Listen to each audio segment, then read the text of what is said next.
Well, with a 40% promotional opportunity, and the family that I loved at that time frame, I put my family before my career for the first time in 38 years.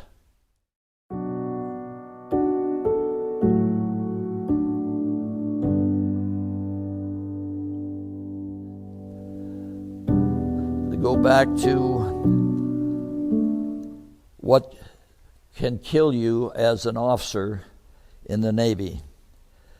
Family problems, excessive family problems, only electing the soft billets, assignments, lack of ability or dedication to the job, and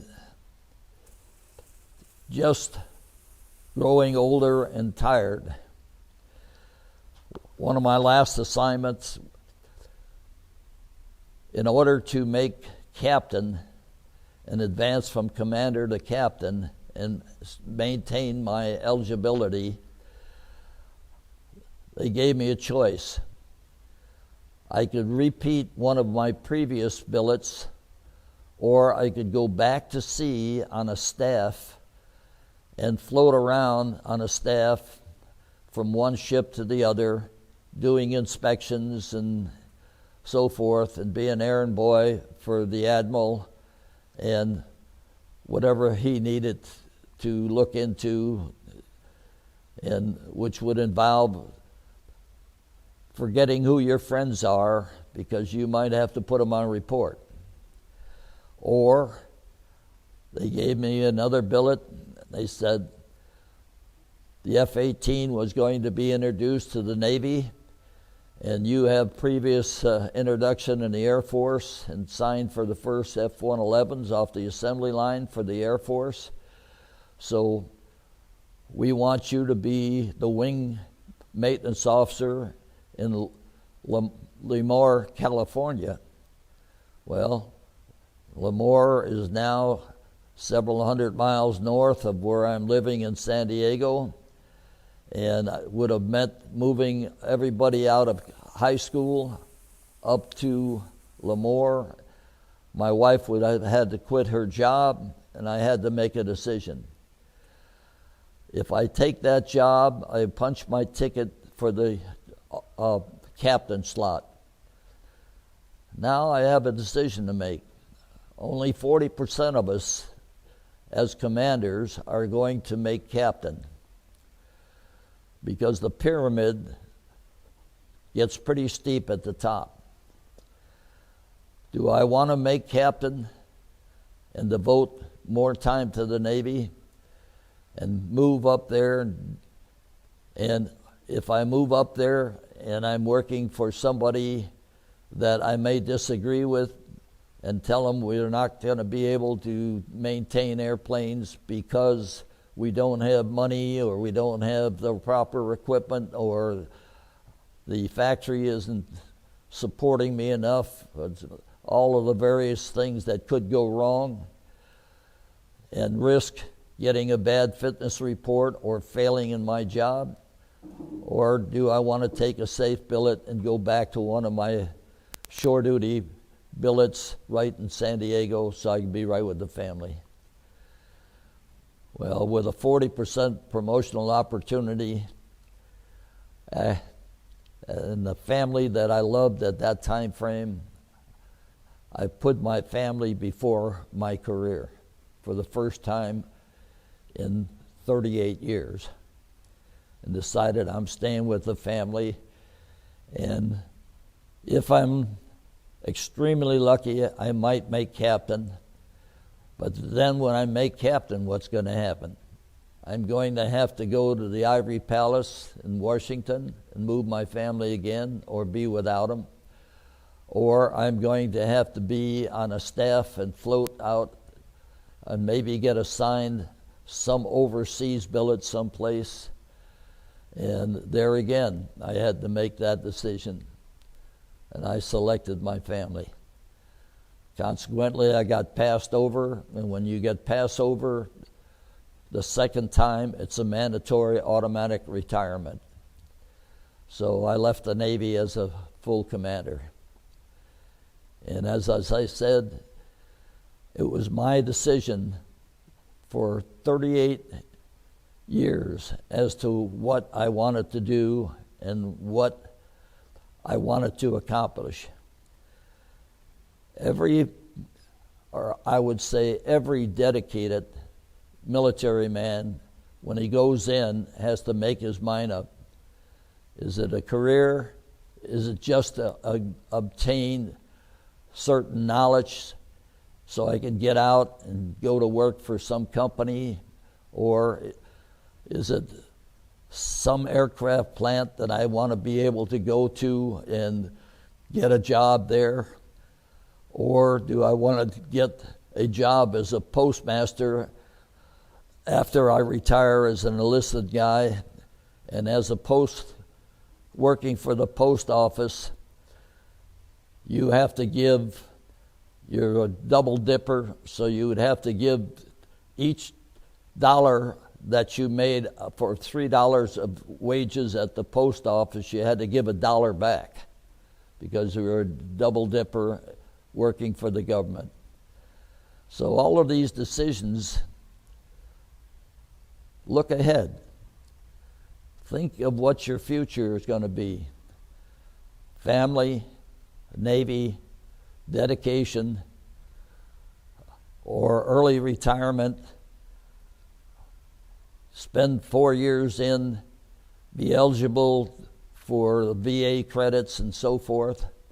Spend 20 years in, be eligible for retirement benefits and for lifetime health improved benefits. It's all up to you.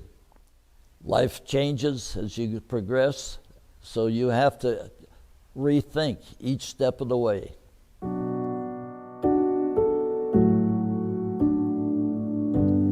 Some of the billets that I held, I had said before, as enlisted, I went to all the different squadrons. I always said, put me in a fighter or attack squadron and send me to sea.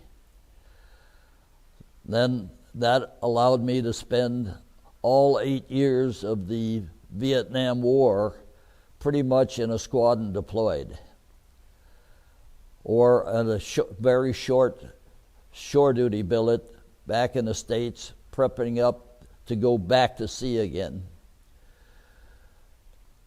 Once I became an officer, there again, my choice was always the fighter squadrons because the premier pilots in the Navy all wind up in fighters. The next group wind up in attack, and then it works its way down to patrol aircraft and the anti-submarine and helicopters.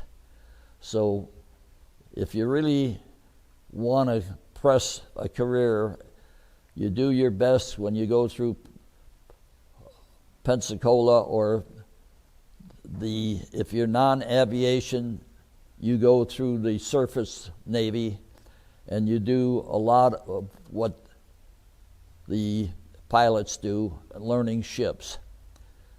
And you've got to make a decision. You want to go from a simple little ship to a destroyer to a cruiser. We don't have any battleships anymore. You want to be able to transition. Remember, my transition was from World War II aircraft in 1951 to 1961 from props to jets. It's a whole new world was created in that 10-year period. And then I had to learn all of the jet world and all of the new aircraft and every step of the way. And then as you went along in the advanced aircraft that came out after Vietnam, and I got into the 70s, and we had the whirl of drugs and the whirl of retraining the Navy and getting a reduction of ships. That meant a reduction of billets at sea.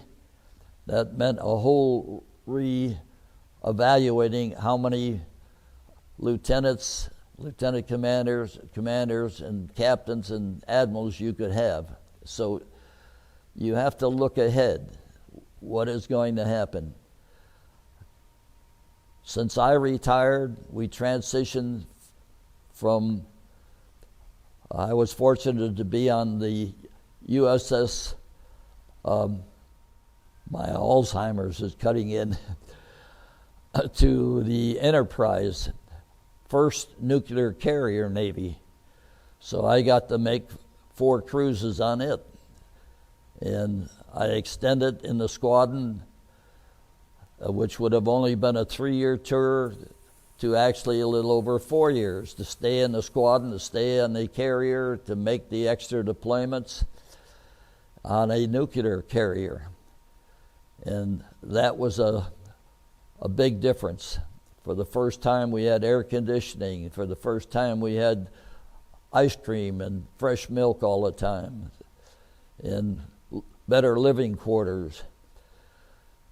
From the time that I retired in my 38th year to the present day that I'm talking to you, we transitioned from the fossil Navy to all the nuclear carriers.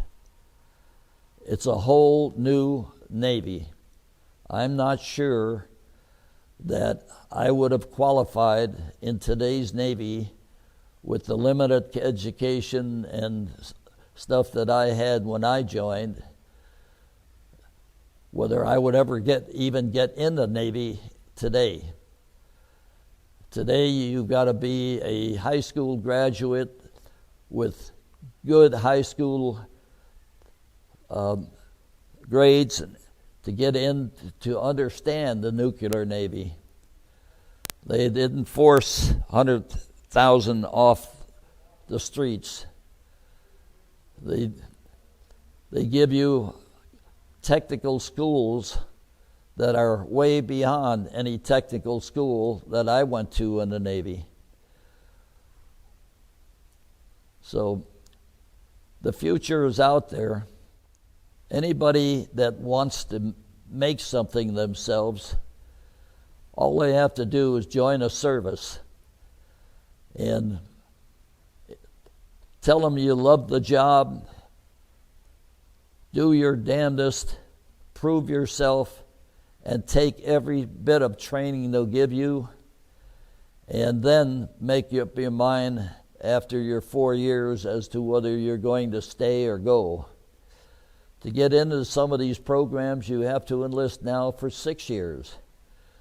And you've got to remember, it's a smaller fleet, fewer ships, which means more times that you might have to be rotated to take the jobs at sea.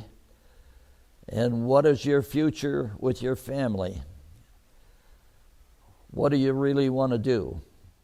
I suggest that you get a degree of some kind, specifically an engineering, electronic degree, or a chemistry, or something in the hard degrees, not book learning, not the business or accounting. Or you need engineering degrees of some sort, or chemistry or math degrees in today's Navy to excel.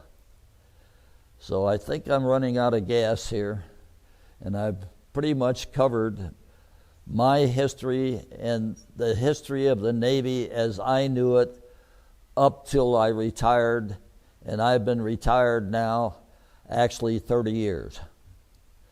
It's the nuclear Navy. Make it your Navy. Thank you.